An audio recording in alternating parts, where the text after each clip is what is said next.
मंगला के मौगी जाती देवघर ए मंगला के मौसी मंगला के मौगी जाती देवघर वही रख के रुआ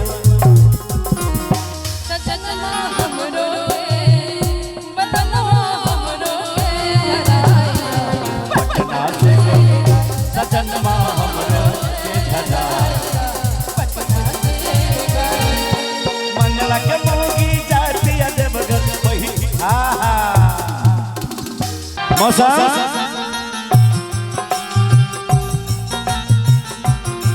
के धराइला पटना से कोनगारी सजन मामरो के धराइला पटना से कोनगारी मंगला के मौगी जाती देवघर मंगला के मौगी जाती देवघर वही के रुआता सजन मामरो बलमुआ हमरो के धराइला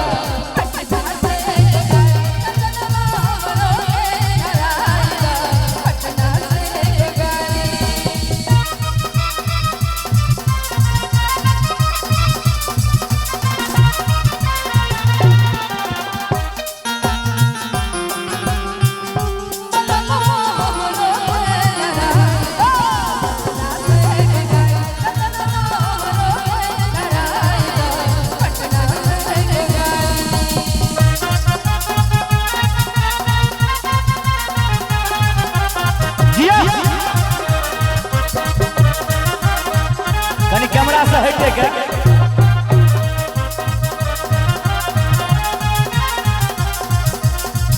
सजन माँ हमरो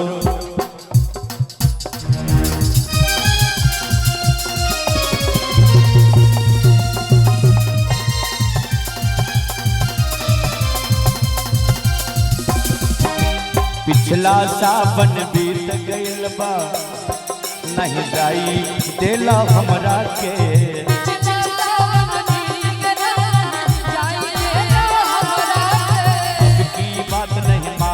सैया समझाई ले तोहरा के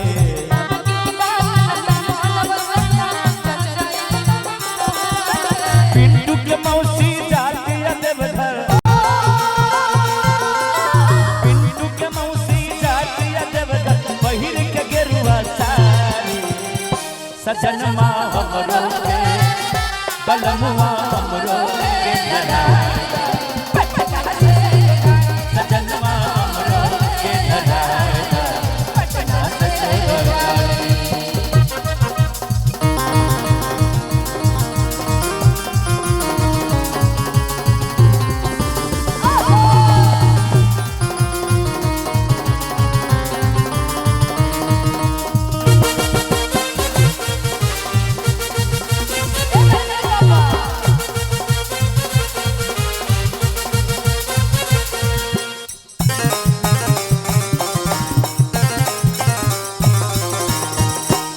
और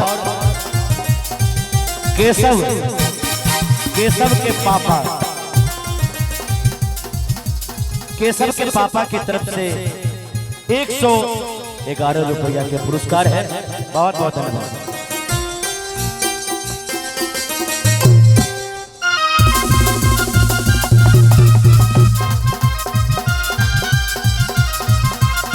एक गणेश के मम्मी नहीं खाए बकुआ में वा नहीं मिसरी मलाई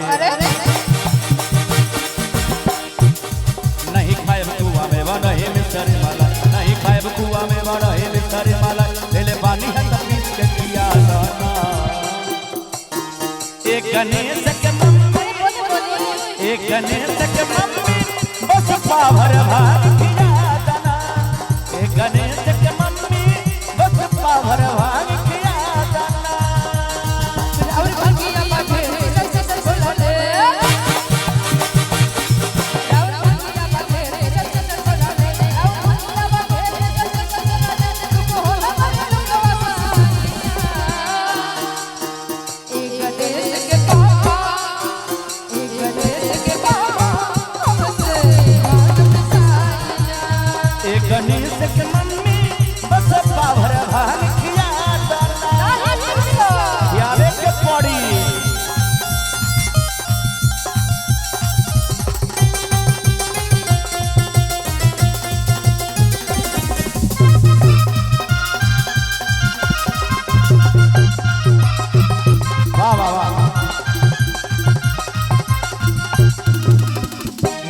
खायब पुआ मलाई मिसरी, नहीं चितवा से भंगिया के स्वाद बिसरी, नहीं खायब पुआ मलाई मिसरी, नहीं चितवा से भंगिया के स्वाद बिसरी। सुना बतिया हमार की न भावे जेवना, सुना बतिया हमार की न भावे जेवना, हमरा सामने से जल्दी हटा दाना। एक गणेश के मम्मी, एक गणेश के मम्मी बस पावर भाग खिया दाना, एक गणेश के मम्मी बस पावर भाग खिया दाना।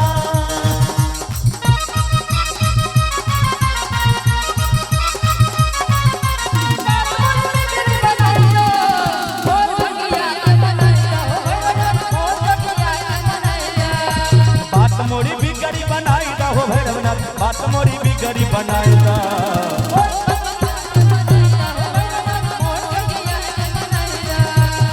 जिया शेर जिया,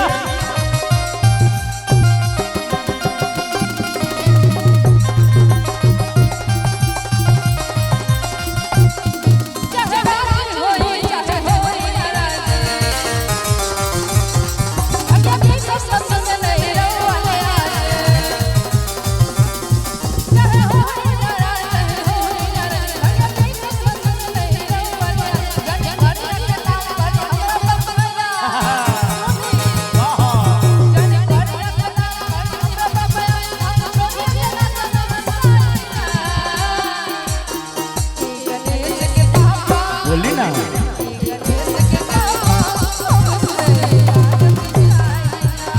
एक गणेश के मम्मी बस पावर भाग खिया दाना।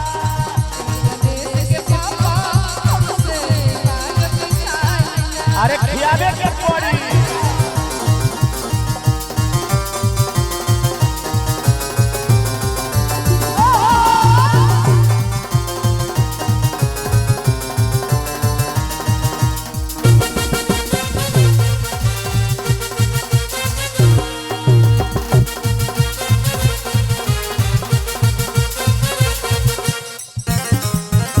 वाह प्रमोद जी वाह।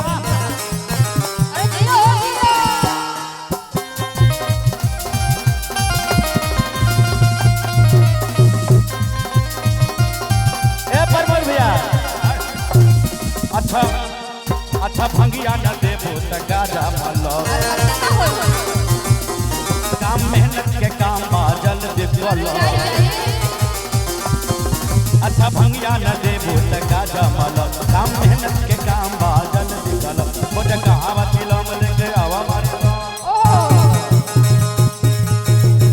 मोटे कहावत लम लेके आवा मारे लो, बस चार दिन बर के समाधान। एक गणेश के मम्मी, एक गणेश के मम्मी बस पावर भाग खिया दाना, एक गणेश के मम्मी बस पावर भाग खिया दाना।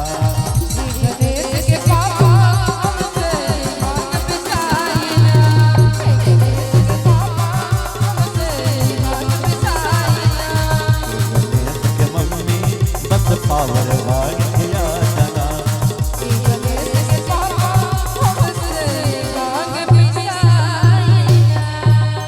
हर हर महादेव।